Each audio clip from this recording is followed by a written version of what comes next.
Évangile de Jésus-Christ selon saint Luc, chapitre 4, les versets 1 à 13. Jésus, rempli de l'Esprit Saint, quitta les bords du Jourdain. Il fut conduit par l'Esprit à travers le désert où, pendant 40 jours, il fut mis à l'épreuve par le démon. Il ne mangea rien durant ces jours-là, et quand ce temps fut écoulé, il eut faim. Le démon lui dit alors, « Si tu es le Fils de Dieu, ordonne à cette pierre de devenir du pain. » Jésus répondit, « Il est écrit, ce n'est pas seulement de pain que l'homme doit vivre. » Le démon l'amena alors plus haut et lui fit voir d'un seul regard tous les royaumes de la terre. Il lui dit, « Je te donnerai tout ce pouvoir et la gloire de ces royaumes, car cela m'appartient et je le donne à qui je veux.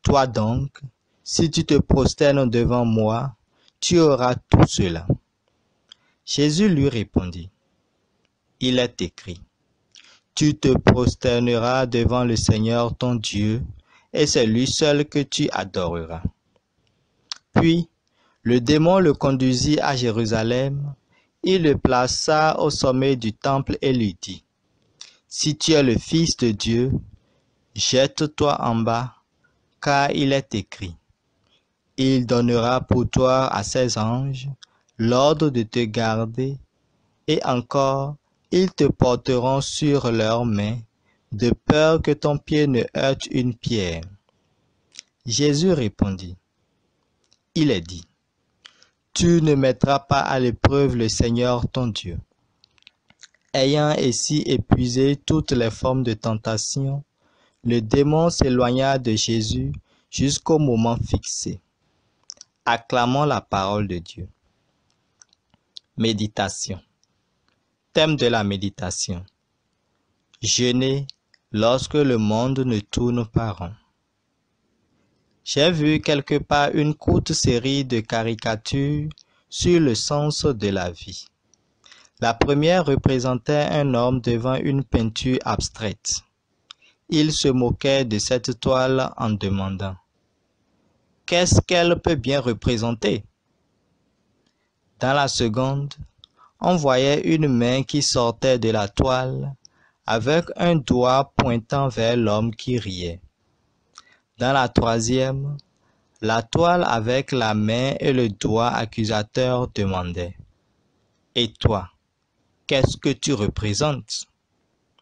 Le carême est ce temps de l'année où, à l'ombre de la croix, nous nous demandons « Qu'est-ce que je représente ?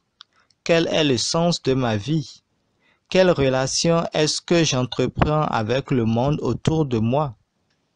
Nous sommes invités à redimensionner notre relation avec Dieu, la prière, avec les autres, le partage et l'aumône, et avec nous-mêmes, le jeûne. J'aimerais aujourd'hui mettre l'accent sur le jeûne.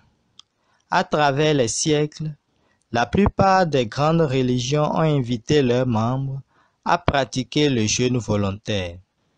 Notre civilisation contemporaine est sans doute la seule dans l'histoire à renoncer à cette expérience religieuse universelle.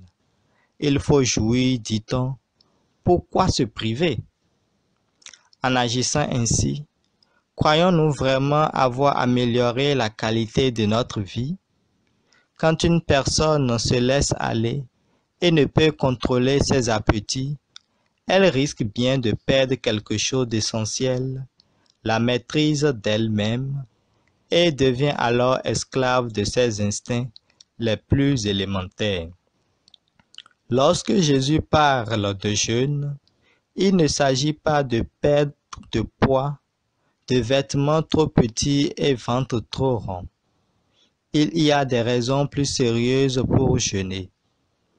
Quand tout va bien, que Dieu est présent dans nos vies, qu'il y a plein d'amour et de joie, nous n'avons pas besoin de jeûner. Le Christ disait aux pharisiens que ses apôtres n'avaient pas à jeûner, aussi longtemps que l'époux était avec eux.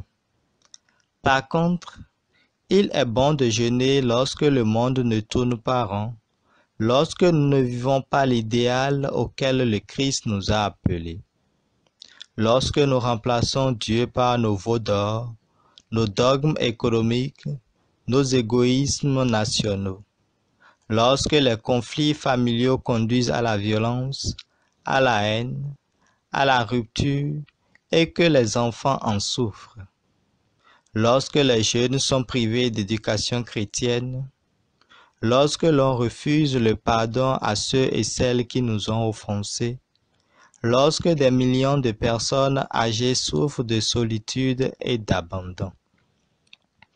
Le jeûne peut prendre plusieurs visages et plusieurs formes. Il y a bien sûr le jeûne de nourriture, un peu tous les jours, ou 2 ou 3 fois par semaine. Le jeûne de télévision, de magasinage inutile, de loisirs extravagants.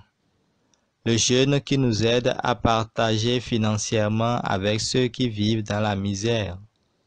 Le jeûne qui nous invite à faire du bénévolat, à faire notre part pour la communauté à laquelle nous appartenons. Le jeûne dont parle le Seigneur est un appel à la conversion. Il nous aide à revenir vers Dieu en essayant de répondre aux promesses de notre baptême. Le carême que nous célébrons chaque année et qui nous prépare aux joies de la fête de Pâques n'est pas un don que nous faisons à Dieu, c'est un don que Dieu nous fait. Le Christ nous rappelle qu'il est temps, à l'écoute de sa parole, de renouveler notre vie de tous les jours, de recevoir un cœur nouveau, une mentalité nouvelle.